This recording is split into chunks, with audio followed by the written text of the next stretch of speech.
Alright everybody, welcome back for a new video. Today I am going to do a little bike check video to introduce you the bike that I used for the Red Bull Chihuahua in Valparaiso 10 days ago. For this race I used the Devinci Spartan HP in size large. I'm always in between two sizes, I'm always in between medium and large. I'm 177 centimeters, which is like I think 5'9". I always choose longer bikes because I like the stability of a long bike and I can handle the bike pretty well. So size large for me, Devinci Spartan HP, this is pretty much the bike that I'm gonna ride all year long. There is a new colorway coming for 2024. The frame is all wrapped up by ride wrap, so that kind of gives me that protection when I travel or if I have a crash or something. The bike is completely protected and it gives it like a really sleek look. Very amazing product. Devinci Spartan HP. Let's go on the wheel side of things now. I have the GR 310 carbon rims, front and rear, super strong rims with the Industry 9 Hydra hubs. Crush core in the rear to avoid any problem just in case of like casing some stairs or something. And I actually had a little issue with the wall ride on the first go. Came a bit short, cased the shit out of the thing. That's where I broke my toe, dislocated and broke my toe. It's actually going better, way better anyways.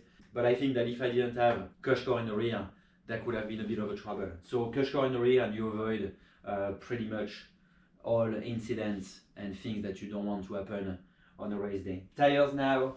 I was riding the Dissector 2.4 DH casing in the rear. I cut the knobs a little bit on the side here. 40 psi in the rear. Front, the Minion DHR II 2.5 downhill casing as well, no crush core, 38 psi in the front. Basically what you want for these races is maximum rolling speed, and you also want hard tire pressure, so you don't want the tires to fold into the corners or anything. So really high pressure, which is completely different than what we used to ride here in the C2 Sky. We're always trying to have super low pressure, like 20-22 psi in the front, and then like 22 to 24 psi in the rear. So very different setup in terms of the wheels and the tire pressure for these races.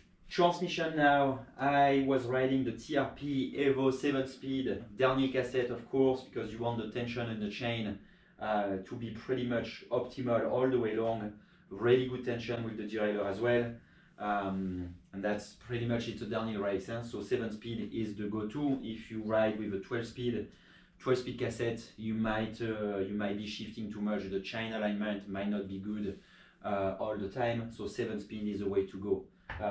New TRP drivetrain is also super reliable, and I'm really pumped and surprised on this drivetrain. Cranks and chainring now. So I'm riding the Billet Talon cranks in 155mm length, so super short cranks.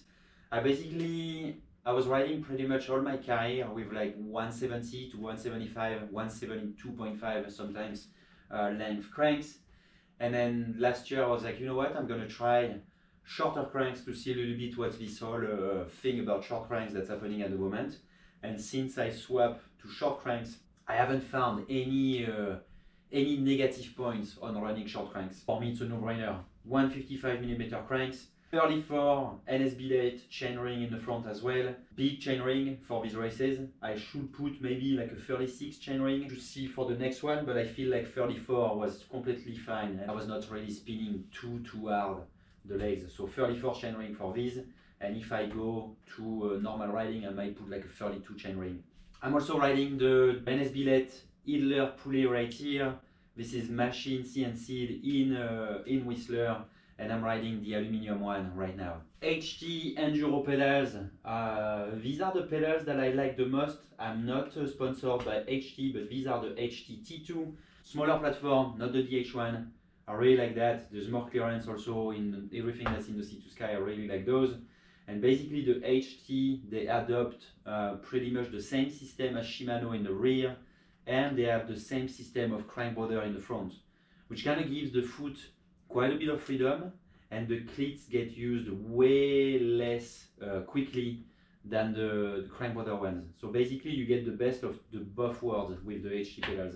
This is my go-to Love these pedals. Little STFU for the chain here. I found that at the beginning the chain was kind of dingling a little bit everywhere, and with the STFU we keep the bike really quiet. Also gives a little bit of guidance for the chain to not miss anything when it goes into the idler pulley right here. SDG Tellis dropper post. This is obviously I didn't use it during the race, but I kept it on the bike because why not? I never had any issue of like hitting the lever with my knees or whatever, so I just kept it, and it was perfect. Attached to the dropper post, you can see that I'm riding the Aenomaly Switchgrade seat adjuster. This is something that I cannot ride without it anymore. This thing is so amazing. I used to have lower back pain when I used to ride a lot, and with this thing I found that the position is always optimal, and there's no problem at all. So basically this thing is on my droppers all the time, and it never leaves my bike. This is an amazing product. It sounds great. There's no maintenance to do on this product. It's amazing. On top of the Aenomaly, I have the SDG Belair V3 on that. This saddle is pretty much my go-to as well. Super ergonomic, and it feels great on my bum when I ride. Brakes, I have the TRP EVO DH front and rear. 223mm rotor in the front, 203mm rotor in the rear. Little NS Billet brake adapter front and rear as well, made in Whistler, and these brakes are super powerful. I never had any issue with brakes. They work super amazing, and for me they give you the best of both worlds in between Shimano and SRAM brakes. You have the modulation of the SRAM brakes and you have the power of Shimano. These brakes are amazing, and love them. Really pumped on that. SDG grips, and I'm riding the Chromag Fubars 35mm rise, and I cut down my handlebar to 760 for the Urban DH. I used to ride 780, actually like a couple years ago I was 800. Last year I went down to 780, and then now this year I'm at 760. I actually really like the feel of a 760 handlebars. I might go down a little bit now actually, like maybe 750 for the next one. Riding the Industry 9 A35 stem in 32mm length. I like my cockpit to be really close to me as well, and it gives you like a really good feel. The longer the stem is, and the more I feel like my steering is actually more, I don't know, it feels like a bus. So 32 really short stem feels really good on me. And I'm also riding the Industry 9 headset. They have a bunch of different colors, and the headset is like really, like it's compact, it's ergonomic, like it works really well.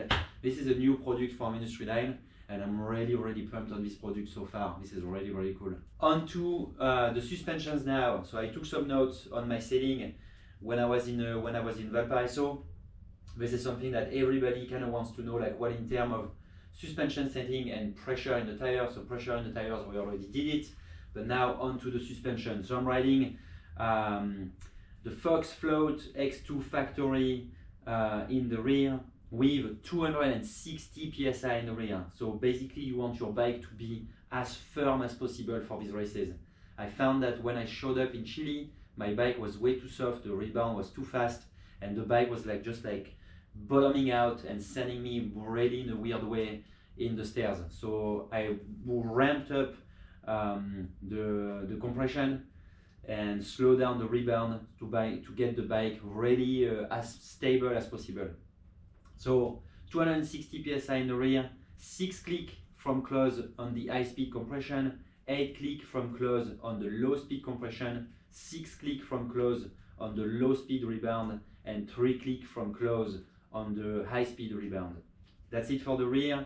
Pretty much in the Sea to Sky I'm riding with like 210 psi in the rear, and then my rebound is definitely a bit faster and compression a little bit more open as well. On the front, Fox 38 Factory, 140 psi in the front, so same, really high pressure. Like most of the time I think I ride with 110, 120 maximum. 5 click of low speed compression from close, 3 clicks from close on the high speed compression, 2 clicks from close on the high speed rebound, and 6 clicks from close on the low speed rebound. Same thing as well, compression is quite close, rebound is quite close, high pressure in the suspension. You want basically the bike to be super balanced.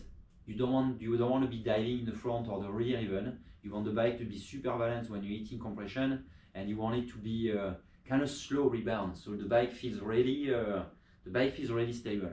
Well, that's it for now. That's it for my Devinci Spartan size large with the setup that I use for those urban DH.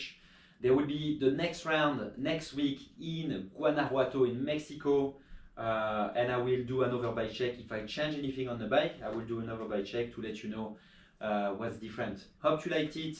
Don't forget to like and subscribe the channel if you want to follow along and see more videos coming from me. Thank you so much for watching. See you soon. See ya.